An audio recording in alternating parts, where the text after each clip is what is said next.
Alright, the next part of scene 6.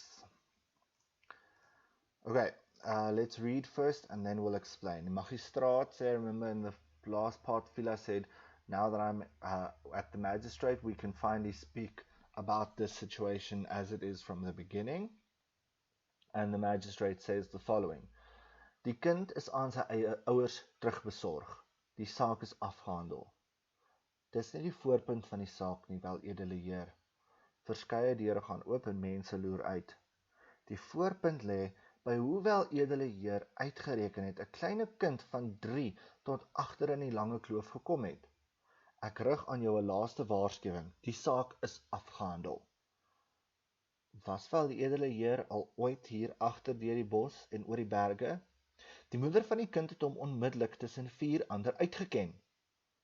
Wie sê die bosvrou het nie die kind per ongeluk reg uitgewys nie? Sy het nie, daar was 'n getuie by. Baas, ek het ver gekom. Ek staan verkommer oor die kind. Ek staan nie vandag hier voor wel edele heer vir myself nie. Ek staan vir 'n kind. God vergewe ons baie, maar God vergewe ons nie die kwaad wat ons 'n kind aandoen nie. Ek staan vandag in baas se mag en ek vra baas, hoe weet baas, dit was nie die bosvrou se geluk nie. Ek het nou genoeg gehad van jou. Ek sal wel edele heer glo. Ek sal alles glo. Ek sal by wel edele heer se oordeel berus, al sal dit soos 'n alweepil vir die res van my lewe in my keel vassteek.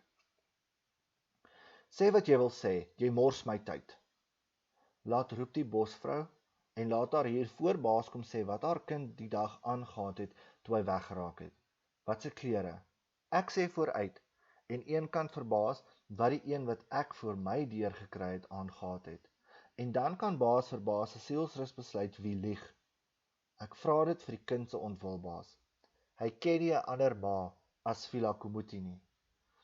As die volstryse eers broei, gaan ek die ou Spilligaan se huurgrond uitkoop en op sy naam laat sit. Ek bring vir baas ook 'n paar volstryskuikens. Die kind is by sy regte ouers. Wat hy die dag toe hy weggeraak het aangegaan het, kan geen verskil maak nie. Jy kan hom enigiets staan en aantrek en daarby sweer met die hoop dat ek jou sal glo. Jy kan selfs vir my sê jy het die klere geberre en dit uithaal en wys en die jaar met die kriekplaag in die kloof is dit ongelukkig opgevreet baas, maar ek sal nie vir baas lieg nie. Ek sal op die groot boek sweer. Ek vra baas net hierdie een guns. Laat roep die bosvrou en laat haar kom sê. Dis genoeg. Jy kan besluit of jy self gaan loop en of ek die konstabel moet roep. Here baas, jy kan my nie wegjaag nie. Konstabel? Fiela op band. Seil, Fiela, seil. Gewone spraak. Asseblief wel edele heer, ek sal loop. Ek wou nie kom moeilikheid maak het nie. Sy loop agteruit. Ek sal loop baas. Ek loop. Sê my dan net waar die kind is baas. Sê my net wie die mense is by wie hy is. Ek verbied jou om naby die kind te kom. Ek sal vandag nog aan die magistraat op Uniondale skryf om jou te laat dophou en om stappe te neem as jy enige moeilikheid veroorsaak. Die ligte doof uit. Fiela op band. Eerste het die woorde my getref. Toe wat dit beteken. En toe die skrik en die verslaandheid en die magteloosheid. Okay, so some of the most important parts of our entire drama is mentioned in here. Okay, one of the big, shall I say, motives or themes of our play. Okay, goed. So, the magistrate doesn't want to talk about it because he said the child has been taken back to his parents. The matter is closed. Fiela then again says, but arguing, but in a much more humble way, shall we say, so that's not the beginning of the story. A lot of people peek out the doors and are looking at what's happening, curious people, you know. Then she asks the question that most people probably would have asked in that time. How do you determine he managed to get all the way from the forest to the Lange Kloof? The magistrate here does not answer. This is again important because what does this tell us? This tells us either one of two things. The first thing it tells us is he does not know, so he can't answer her. He hasn't thought that far. He hasn't managed to figure out a way how a child of 3 could make it all the way from the forest over a mountain to where Fiela lives. And the second thing that it tells us is he doesn't respect Fiela enough to tell her or to speak to her about the things that she needs to know, about the things that pertains to her and her child Benjamin. Then Fiela again asks him about, have you ever been there? Meaning she doesn't think he might know the area, he might not have traveled that way yet, and therefore he thought, it's possible. The magistrate doesn't answer her again and says the mother identified him immediately. Again, this gives us the indication he either has not done that or again disrespect towards Fiela. Then Fiela asks another question that any rational thinking person would have asked at the time, and she asks, did she not perhaps accidentally identify Benjamin? And the magistrate says she didn't, there were witnesses. Now, is that really an argument? Is that really a way to determine if someone is lying or not by having a witness there? I mean, you guys know you've lied how many times in class with how many witnesses there, okay? So anyone can lie at any time. And just because there's a witness there doesn't mean that she's speaking the truth. Then Fiela starts to talk, and this part is very important. I'm somehow going to highlight it in a darker red color. It says, ek het ver gekom, ek staan verkommer oor die kind, ek staan nie vandag hier, voorwel edele Heer vir myself nie, ek staan vir die kind. Okay? So this part, Fiela is saying that she's worried about the child, and she's not standing here for herself, but she's standing for the child. In other words, Fiela can be seen as a true mother. She is not caring about herself. She's not caring about anything other than the child. She wants to make sure the child is well taken care of. And then the motive comes in where she says, God forgives us many things, but God does not forgive us the wrong that we do to a child. Okay? This is again very important because let's look at Elias van Rooyen, for example. Elias is not a very good father. Okay? He abuses his wife, he abuses his children, he uses them for his own gain throughout everything that he does. He works them to the bone, and he takes everything that they could have earned for themselves to make a living, he takes for himself. We'll see more of that in Act 3. Later on, especially in Act 3, we see, shall we say, the payment for not looking after one's children. What happens to Elias in Act 3 is quite significant if we think about that. Okay, so Fiela here tells us the most important thing. Be kind to your children because they were entrusted to you by God, and do not do any harm to them. Treat them right, raise them right, and you will be rewarded for that. Okay? Goed. Then she also mentions here, ek staan vandag in baas se mag en ek vra baas. Okay, so that part about ek staan hier in baas se mag is another motive that we have, or theme that we have rather, throughout the story. It is the theme of people being subjected to others' power. Let's take, for example, Fiela now. Fiela was subjected to the power that the census manne had to influence the magistrate to have Benjamin taken away. Now, Fiela needs information, and she is again at the mercy of the magistrate who is in power to tell her what is going on. Okay, so we have that whole issue the whole time. We can even see it in Benjamin or Lucas and the Van Rooyens. Lucas is constantly at the mercy of Elias. Elias is constantly beating him and telling him what to do and all of those things. So the whole issue of people being under the power of others are quite common in the story. Okay. Then again she asks, how do you know it was not the luck of the forest woman to choose Benjamin?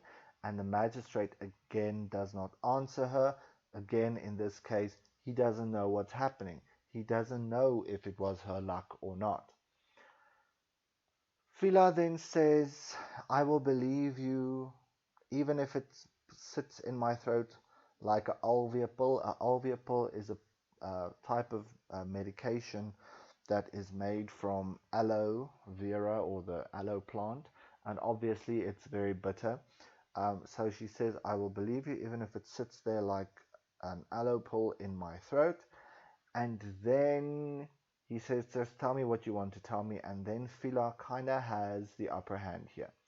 She says, call the forest woman and ask her what her child had on that night that he got lost.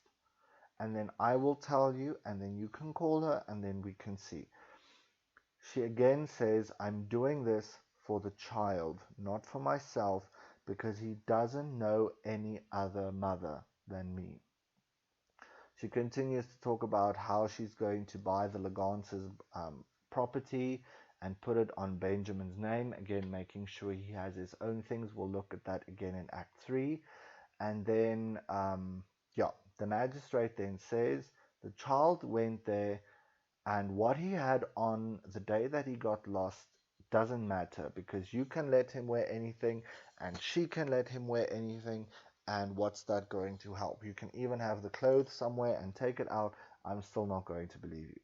Now, again, this is a bit difficult because this could simply be because, well, that's the truth. Fiela could say anything, and Barta could say anything, and who knows who's speaking the truth. Even if they have the money, or the clothes still, Barta has other children, Fiela has other children. Who's to say it's not one of theirs clothes, okay? So that's the one thing. The other thing is the magistrate could possibly realize at this point that Fiela might be a better mother than Barta, because how would Fiela still know what the child had on the day that she found him if she didn't care for him? If Barta really cared about her child, would she not have made sure that he was somewhere close by her the whole time?